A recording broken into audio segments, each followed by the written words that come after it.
Shalom teman-teman.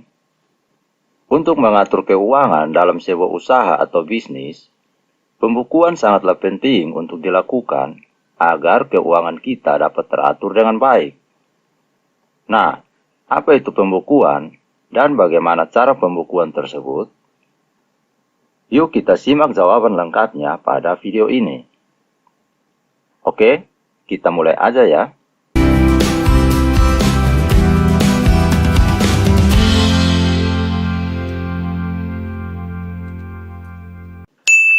Nah, apa itu pembukuan? Pembukuan adalah proses pencatatan semua transaksi keuangan selama proses berlangsungnya sebuah usaha. Transaksi yang dimaksud meliputi penjualan, pembelian, pendapatan, dan pengeluaran yang dilakukan baik oleh perseorangan maupun organisasi. Mengetahui pembukuan usaha adalah hal yang sangat penting dalam mengelola bisnis, agar keseluruhan informasi keuangan tercatat dengan jelas. Hal tersebut dapat membantu proses pengambilan keputusan internal bisnis, seperti alokasi pendapatan.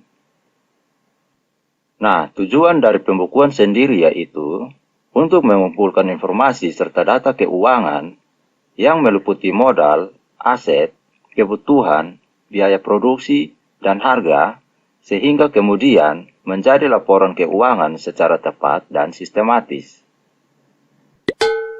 Lalu, apa saja fungsi dari pembukuan? Ada beberapa fungsi dari pembukuan, antara lain, yang pertama, mencatat transaksi usaha. Hal ini mencakup pemasukan, pengeluaran, pembelian, penjualan, biaya operasional, gaji, pajak, dan transaksi lainnya. Yang kedua, melacak arus kas. Dengan mencatat setiap pemasukan dan pengeluaran, pembukuan dapat membantu dalam memantau dan mengelola arus kas masuk dan keluar. Yang ketiga, dapat meminimalisir resiko hilangnya produk, aset, bahkan uang perusahaan. Yang keempat, dapat mengetahui besarnya untung rugi yang dialami perusahaan. Dan yang kelima, pembukuan sebagai tolak ukur dalam mengetahui tingkat pertumbuhan dan kemajuan perusahaan. Selanjutnya, adapun manfaat dari pembukuan saat menjalankan sebuah usaha atau bisnis ya teman-teman. Setidaknya ada 3 manfaat dari pembukuan, yaitu yang pertama, dapat mengetahui seluruh transaksi. Dengan membuat pembukuan usaha, akan mempermudah kita untuk melihat riwayat transaksi yang dilakukan secara lengkap. Tidak hanya melacak distribusi keuangan, kita juga dapat mengetahui inventaris barang. Yang kedua yaitu sebagai bahan melakukan evaluasi bisnis. Pembukuan usaha adalah rekaman tentang berbagai aktivitas yang terjadi pada suatu bisnis. Pencatatan tersebut yang dapat menjadi gambaran tentang kondisi usaha kita selama periode tertentu. Jika bisnis kita membuahkan laba, segera cari tahu berbagai faktor yang mempengaruhinya untuk mempertahankan serta meningkatkan keuntungan agar semakin maksimal. Dan jika sebaliknya membuahkan rugi, maka cari tahu penyebabnya dan segera kita cari solusi terbaik. Manfaat yang ketiga yaitu dapat memiliki gambaran detail terkait untung dan rugi. Memantau keseluruhan transaksi yang terjadi setiap hari akan membuat kita mengetahui arus distribusi uang dan barang pada bisnis. Pencatatan transaksi menunjukkan perkembangan keuangan bisnis, sehingga dapat diestimasikan keuntungan dan kerugian yang akan diperoleh. Oke, jelas ya teman-teman? Nah, selanjutnya, dalam membuat pembukuan, terdapat 2 metode yang saat ini digunakan di dunia bisnis, yaitu metode pembukuan tunggal atau yang biasa disebut single entry dan metode pembukuan ganda atau double entry. Nah, metode pembukuan tunggal adalah membuat pembukuan dengan melakukan pencatatan uang masuk dan uang keluar yang hanya dilakukan sekali saja berupa daftar transaksi yang mempengaruhi kas. Artinya, penerimaan kas dicatat sebagai kas masuk, sedangkan pembayaran kas dicatat sebagai kas keluar. Biasanya, bisnis UMKM menengah ke bawah paling sering menggunakan pembukuan ini karena bisnisnya langsung dari tangan pertama. Contoh pembukuan tunggal adalah sebuah kedai kecil yang menjajakan makanan dan barang kebutuhan pokok atau dikenal dengan UMKM. Kemudian, metode pembukuan ganda adalah metode yang dalam setiap transaksi keuangannya akan menampilkan dua efek secara bersamaan. Efek pertama adalah kolom kredit, dan efek kedua adalah kolom debit, yang mana kedua kolom tersebut harus memiliki total nilai yang sama atau seimbang. Metode pembukuan berpasangan ini cocok diterapkan untuk usaha dengan skala besar yang diyakini memiliki aktivitas keuangan yang lebih banyak. Masukan berpasangan ini dinilai lebih baik dibandingkan dengan masukan tunggal karena tersedia akun khusus untuk pemasukan debit dan pengeluaran kredit yang terpisah, sehingga akuntan dan perusahaan lebih mudah dalam memantau arus keuangan yang kompleks. Sebagai contoh, pada sebuah perusahaan melakukan transaksi pembelian persediaan barang secara tunai, transaksi tersebut akan mempengaruhi dua akun, yaitu bertambahnya debit pada akun persediaan dan berkurangnya jumlah uang kas yang mempengaruhi sisi kredit. Oke, jelas ya? Nah, selanjutnya, yuk kita lihat apa saja jenis pembukuan.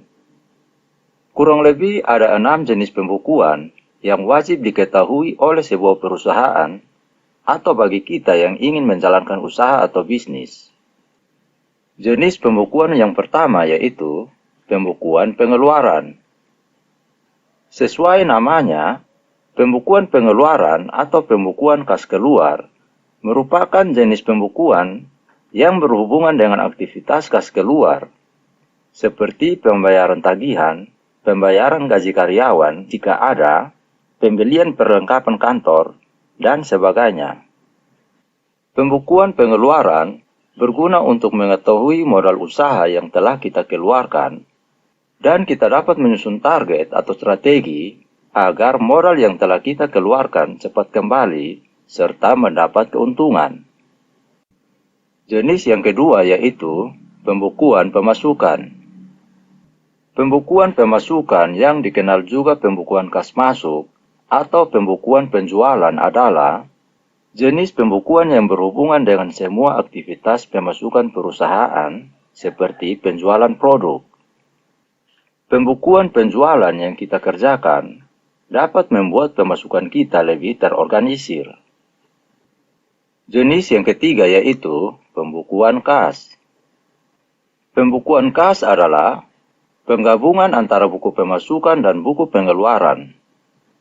Penggabungan dalam pembukuan kas ini bertujuan untuk membantu perusahaan dalam mengetahui jumlah kerugian dan keuntungan yang dialami. Dengan membuat pembukuan kas, kita dapat menyusun strategi dan perencanaan keuangan usaha kita pada masa yang akan datang jika nantinya memiliki biaya tak terduga. Jenis yang keempat yaitu pembukuan persediaan.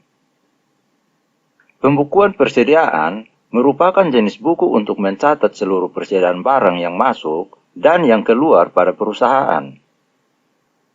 Pembukuan ini dapat membantu perusahaan dalam membuat data stok barang untuk pengelolaan barang yang lebih baik. Yang kelima yaitu pembukuan inventaris. Selanjutnya terdapat pembukuan inventaris. Ini adalah jenis pembukuan untuk mencatat aset yang dimiliki perusahaan untuk menjalankan kegiatan produksinya. Pembukuan ini mencatat inventaris yang meliputi anggaran hibah, belanja, serta sumbangan. Nah, jenis yang keenam yaitu pembukuan laba rugi. Pembukuan ini adalah jenis pembukuan yang menunjukkan kondisi keuangan perusahaan. Pembukuan laba rugi berisikan keseluruhan pendapatan dan beban perusahaan dalam periode tertentu. Laba rugi yang tercatat dari pembukuan ini akan menjadi dasar dari berbagai keputusan bisnis yang akan mempengaruhi langkah perusahaan selanjutnya.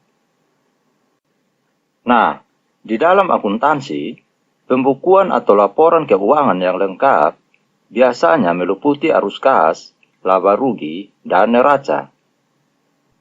Setiap perusahaan perlu memiliki neraca keuangan untuk memantau dan mengelola finansialnya dengan baik.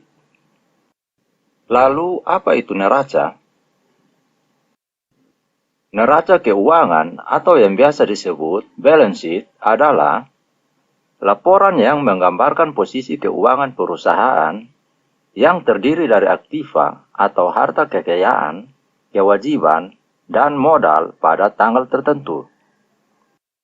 Dengan adanya laporan neraca keuangan, maka perusahaan dapat menganalisis perubahan kondisi keuangan secara berkala, serta menganalisis apakah perusahaan dapat melunasi utang jangka pendek sebelum jatuh tempo. Nah, dalam semua catatan transaksi keuangan suatu perusahaan yang dicatat secara kronologis dan bertujuan untuk pembukuan yang nantinya menjadi laporan keuangan, termasuk di dalamnya jumlah transaksi, dan nama-nama transaksi ini disebut jurnal transaksi. Jurnal transaksi ini sangat penting dalam penyusunan laporan keuangan perusahaan. Apabila jurnal transaksi tidak akurat, laporan keuangan suatu perusahaan juga akan tidak akurat. Nah, secara umum, jurnal transaksi dibagi menjadi dua, yaitu jurnal umum dan jurnal khusus.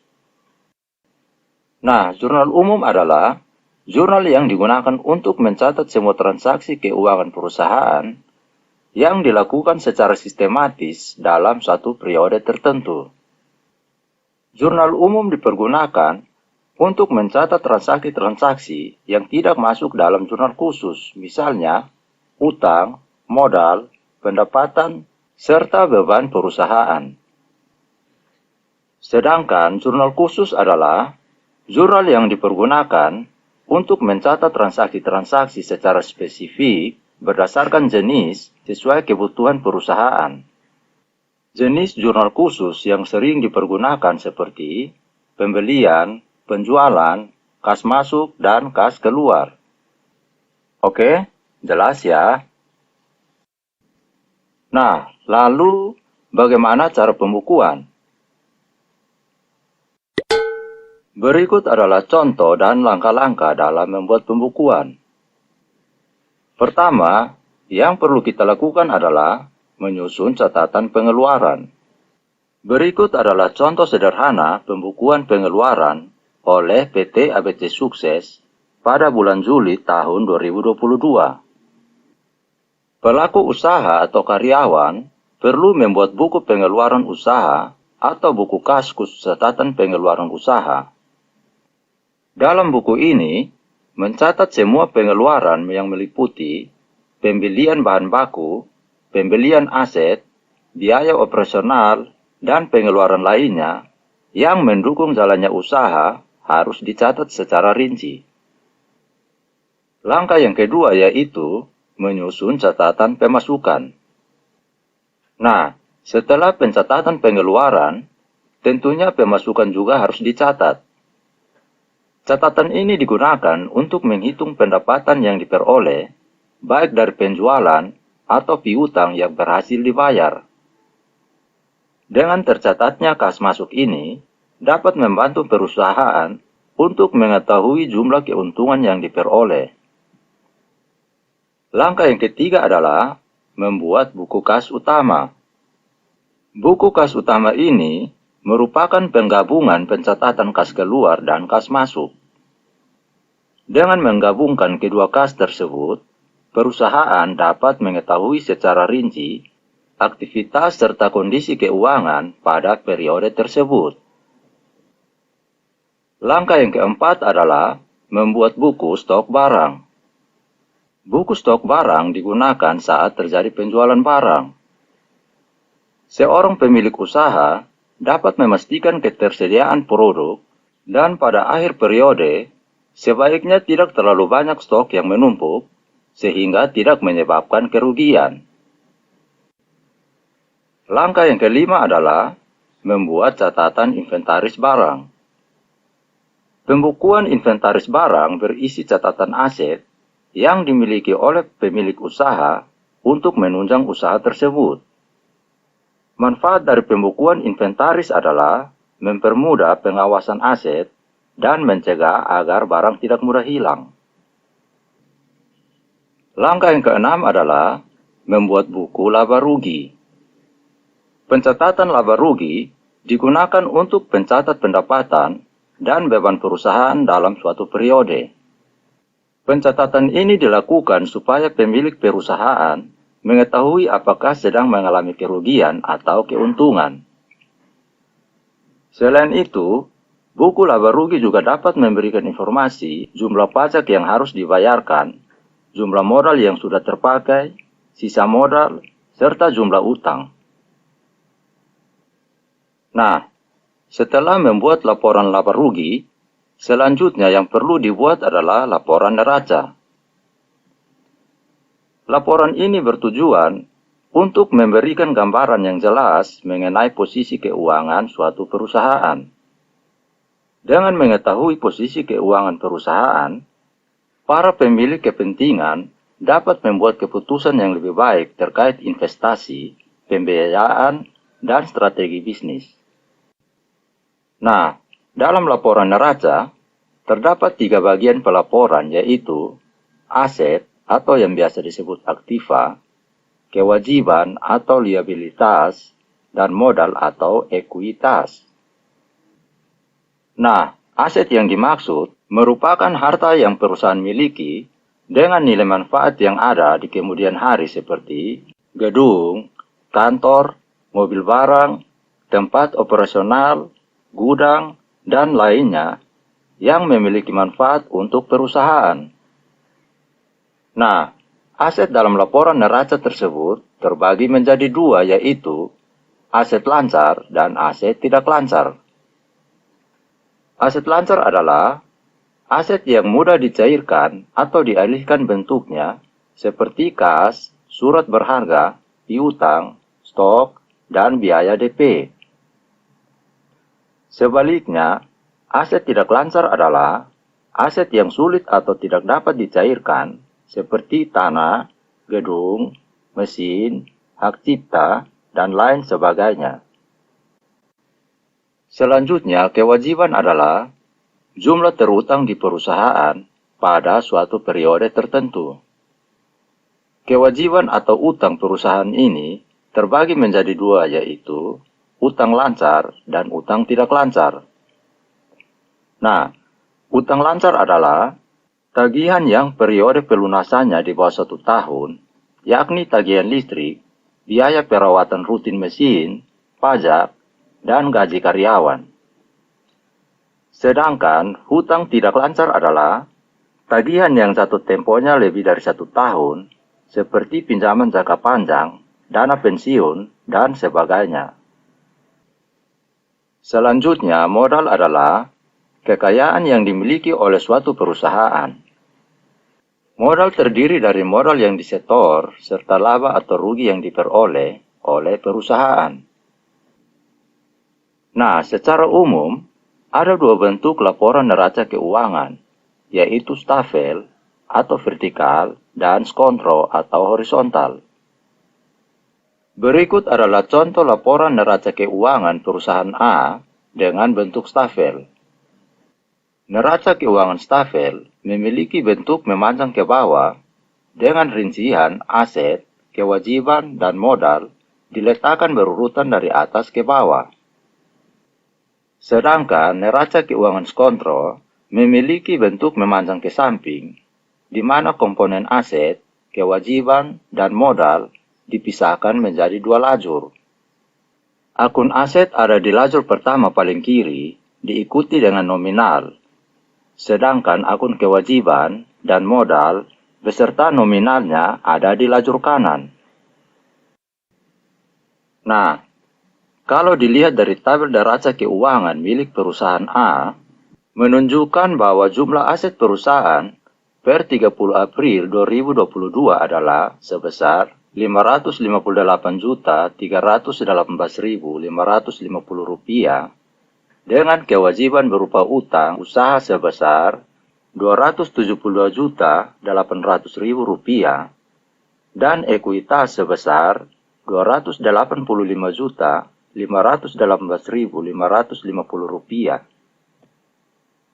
Dari nominal tersebut, diketahui bahwa 48,86% aset perusahaan tersebut dibiayai oleh kewajiban jangka pendek, sedangkan 51,14% aset dibiayai oleh perusahaan sendiri.